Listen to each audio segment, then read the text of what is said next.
Here's how I do my initial cropping.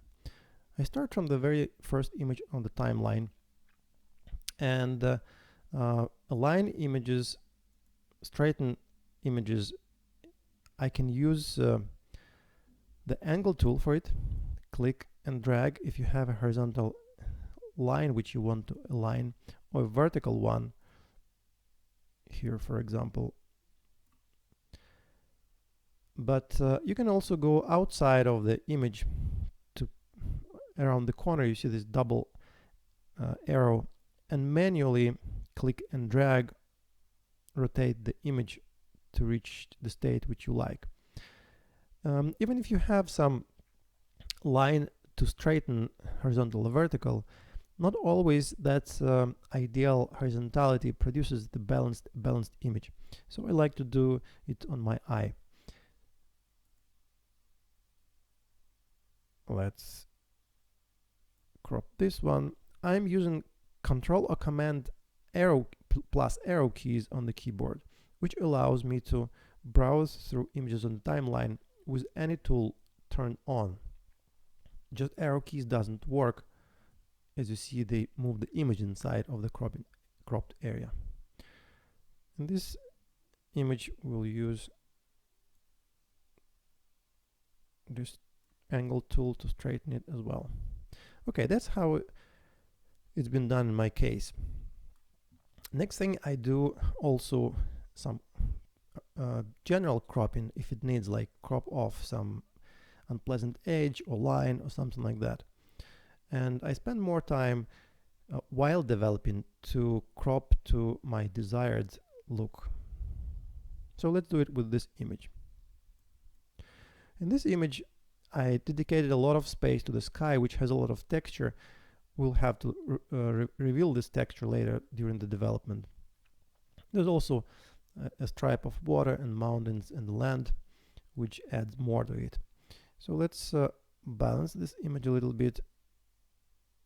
And as you see, when I'm dragging any of the anchor points, you see that it preserves the aspect ratio.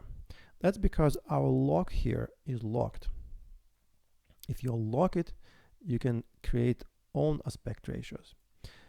I do not like to produce images with tons of different unrelated aspect ratios, because when I photograph, I use the frame as well. I also consider sometimes square images to crop them and to get them later. But still, I prefer to use even less than this original list of predefined aspect ratios. Sometimes, yes, I do need to produce an unusual aspect ratio, but that's a rare case. So let's say I'm done with this image, but I would like to try a different idea with this image. How do I do that? As it was mentioned before, we can create a snapshot and save the state of the image and then continue working with it and then go back to that state. Control Z, go back again. Let's delete this one. But you can also use a different functionality of Lightroom, which is virtual copy. We can create a different set of settings, development settings for the same image, for the original image, and it will look as if we are working on a different image. So there will be two different images or more.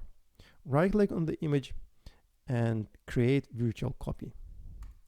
So if you see that bent corner at the bottom left, it means we are working not on the original image, but on the virtual copy, which is just a set of database records. Also, when you look at the timeline bar, just after the name of the file, you can see copy board. It also says that we are working on the virtual copy right now. So these two images are virtually not related to each other. You can develop each image separately.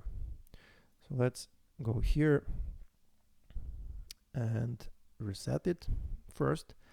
And then what I want to try a panoramic image. There's a lot of space in this image, enough for us to play with it as well. Okay, something like this. I can also see that the right side is slightly heavier, but I don't want to lose my panoramic look by cropping it even more. So what I'm going to do, I'm going to cheat and flip the image and make the left side heavier, like that. Now we can even extend this line. Okay, this is another idea about the same image, this one or that one. If you want, you can create another virtual copy and try a different idea, for example, vertical orientation. Well, you can unlock the image and start pulling these edges toward the center, but instead you can use X key, which, as you remember, in the library model was reject flag, but here in the crop tool it flips the aspect ratio from vertical to horizontal one. Well, not that vertical, I will use 5:7, slightly wider, not forgetting about these strokes of the airplanes as well. And usually I keep my eye on the navigator, which shows me a general look of the image and gives me some ideas about how it looks when you step off from the image and see it more general. Okay, this second image, I like the original shot, but there's a compromise here between vertical lines of the water and the pole and the lamp, and horizontal lines of these light strokes, and also the horizontality of the aspect ratio of the image. So I'm going to again to create a second try. Virtual copy. I'm going to try a square image. Let's move it slightly to align it more with the rule of thirds and to balance the amount of light and the dark in the image. And again, I'm looking at the navigator, which shows me more general look of the image. It shows me also here that there's a dark stripe here, and I want to get rid of it. I don't want any extra line in my image. And slightly rotated as well. Okay, this is my second attempt. We'll try to finish it later. And the last one will be this image, which, as I said, has an open composition. And my idea was to photograph this lady, and it was a sneaky shot from the waist level, just by chance. You can see that there's a second lady, which I didn't mean her in the image, but there was no neither time or way to get rid of her in the image. So I'm going to use again square format. Here's another trick, by the way. When we opened here the crop tool, you see that the lock is locked by default, the aspect ratio lock. Lightroom has a very logical and smart autosave feature, and it works like this here. If you open the tool without applying any change to the tool, like dragging the sliders, if you change settings on the toolbar, it becomes the next default setting. So now if we turn off and turn it on, you can see that the lock now is unlocked.